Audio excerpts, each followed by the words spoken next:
दोस्तों, आज की कहानी है भाभी जी, मैं अपने पिता से मांगती हूँ, आपके पति से नहीं। दोस्तों, कहानी शुरू करने से पहले अगर आपने हमारे चैनल को सब्सक्राइब नहीं किया है तो सब्सक्राइब कर लीजिए ताकि आपके पास पहुँचे हर नया वीडियो। क्या बताऊं भाभी, मैं तो परेशान हो गई हूँ इनकी बहन से। तो फिर शुरू हो गई, जो भी हो वो तुझसे उम्र और रिश्ते दोनों में बड़ी है। ऐसा नहीं कहते पूर्वी, तो क्या करूं भाभी, इनकी बहन जब भी आती है कुछ न कुछ का रोना रोती रहती है। पापा मुझे ये चाहिए, पापा मेरे पास वो नहीं है। उसके कहते ही उसकी सब फरमाइशें एक बार में हाजिर हो जाती हैं। कितना भी करो कम ही रहता है उनके लिए। पूर्वी की बातों से साफ झलक रहा था कि वह अपनी ननद से बहुत नाराज है। तो क्या हो गया, पूर्वी अपनी परेशानी अपने पिता से नहीं कहेगी तो किससे कहेगी। तेरे साथ तो मैं हूँ, मम्मी जी हैं, उसके पास तो माँ भी नहीं है। बचपन से ही तेरे ससुर ने दोनों बच्चों को बड़े लाड से पाला है। अगर तो सिर्फ अपने बारे में ही सोच रही है तो ये बहुत गलत बात है। रीमा ने पूर्वी को समझाते हुए कहा, अच्छा जी, तो आप मेरे साइड हो या उसके? भूल गई क्या आप मेरी भाभी हो, उसकी नहीं?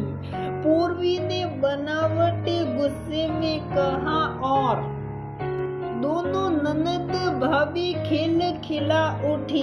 एक और पूर्वी और रीमा में बहुत अच्छा रिश्ता था, वहीं पूर्वी की अपनी ननद से बिल्कुल भी न जमती थी। शायद ही कभी वे साथ में बैठी हो, पर पूर्वी अपनी भाभी रीमा को बहुत मानती थी। भले ही वे हम उम्र थी, पर रीमा ने हमेशा पूर्वी को बहन जैसा प्यार दिया। पूर्वी अपनी माँ से भी कुछ बातें शेयर नहीं करती, पर अपनी भाभी रीमा से अपनी हर बात शेयर करती। रीमा रिश्तों के मायने अच्छे से समझती थी। आज पूर्वी रीमा को इतना मानती है, उसके पीछे रीमा का स्वभाव ही तो था। उसने अपनेपन और समृद्ध व्यवहार से सबका दिल जीत लिया था। पूर्वी के कुछ कहने से पहले ही वह उसके किए बहुत करती थी। कुछ अपने लिए लेती तो पूर्वी के लिए भी जरूर खरीदती। पूर्वी ससुराल चली गई तो उनका रिश्ता और गहरा हो गया। पूर्वी को भी वह हमेशा अच्छा ही सिखाती।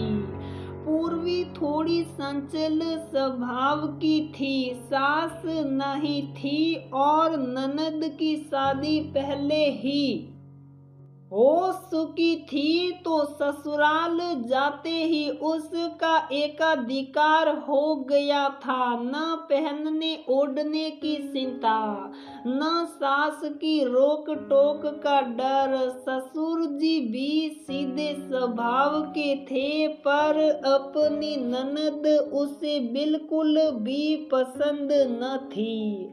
कहीं न कहीं उसे लगता कि दीदी यहाँ अपना रौब जमाए रखने के लिए जानबूझकर चीजों की डिमांड करती हैं। एक बार पूर्वी ने टोका भी तो उसकी ननद ने ये कहकर चुप करा दिया कि मैं अपने पिता से मांगती हूँ, आपके पति से नहीं। तब से तो पूर्वी और चिढ़ गई थी। एक रीमा ही थी जिससे वह अपने मन की बात खुलकर कह पाती थी। रीमा हमेशा ही पूर्वी को समझाती और आज जब पूर्वी गुस्से में मायके आई तो रीमा ने सोच लिया था कि उसे ही कुछ करना होगा। भाभी, वो आपकी साड़ी दो ना, पीली वाली मुझे अपनी सहेली की शादी में पहनना है। पूर्वी ने रीमा से कहा तो रीमा ने मुंह फेर लिया। यार पूर्वी, तू कोई और साड़ी ले जा, मैंने खुद उसे एक बार ही पहना है, मेरी पसंदीदा साड़ी है वो। पर उस दिन तो आपने कहा था पूर्वी, जब पहनना हो तब ले जाना, और आज कहाँ होगा। पर अब मेरा मन नहीं। रीमा का ऐसे सीधे सीधे मना कर देना पूर्वी को बहुत बुरा लगा। उसने कभी सोचा नहीं था कि रीमा उसे इस तरह से मना कर सकती है। तुरंत ही उसके आंसू निकल आए। अरे पगली, तू तो रोने लगी, मैं तो मजाक कर रही थी। ये देख, मैंने साड़ी तो पहले ही रेडी करके रखी है तेरे लिए। अच्छा हाँ, मैं तो बस तुझे समझाना चाहती थी कि कोई जानबूझकर मना कर दे तो कितना बुरा लगता है। हम उसी से कुछ मांगते हैं या कहते हैं जिसे हम अपना समझते हैं, जिस पर हमें यकीन होता है कि वह हमें मना नहीं करेगा। तेरी नंद भी तो हक से ही कुछ मांगती होगी ना। हो सकता है उसे सच में उसकी जरूरत हो। पर भाभी, मैंने बताया था न, उन्होंने मुझसे कैसे बात की थी कि मैं अपने पिता से मांगती हूँ, तुम्हारे पति से नहीं।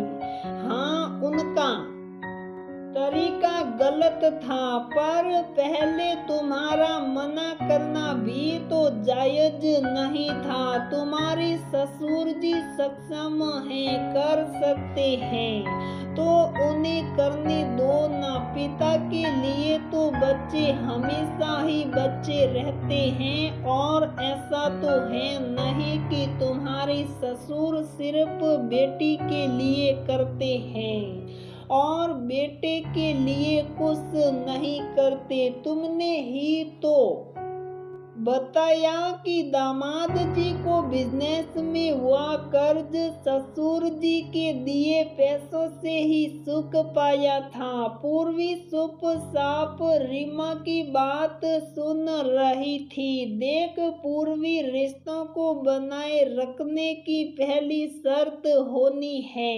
प्यार और व्यवहार। आज तुम और मम्मी मुझे इतना चाहते हैं तो कहीं न कहीं मेरा व्यवहार ही तो होगा। जो तुम लोगों ने मुझे अपनाया और इतना प्यार दिया, अगर मैं इस घर में आते ही अपना अपना करने लगती तो क्या तुम लोग मुझे कभी अपनाते? नहीं ना। चल अब ज्यादा मत सोच, अपनी ननद को एक नए नजरिए से देख, उसकी जगह खुद को रख कर देख, और फिर परिवार में थोड़ी बहुत ऊंच नीच तो होती रहती है, हमें सिर्फ अच्छे अनुभवों को याद रखना चाहिए, बुरे अनुभव को भूल कर अपने रिश्ते बनाए रखने में ही हमारी और हमारे परिवार की सुख शांति होती है। ओहो भाभी, आप सच में कितनी प्यारी और समझदार हो।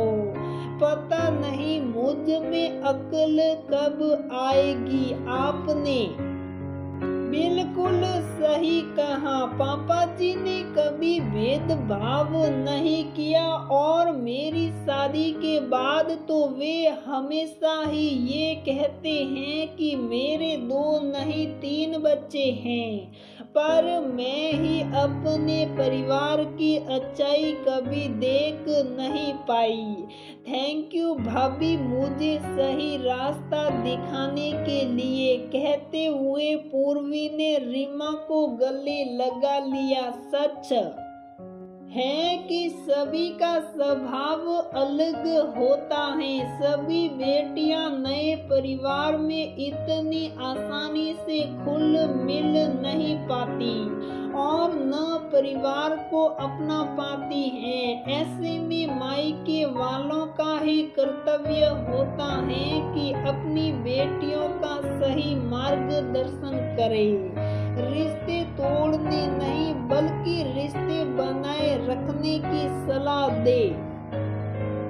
तो दोस्तों, हमारी ये कहानी यहीं पर समाप्त होती है। अगर आपको हमारी ये कहानी पसंद आती है तो प्लीज वीडियो को लाइक करें, शेयर करें और हमारे चैनल को सब्सक्राइब जरूर करें।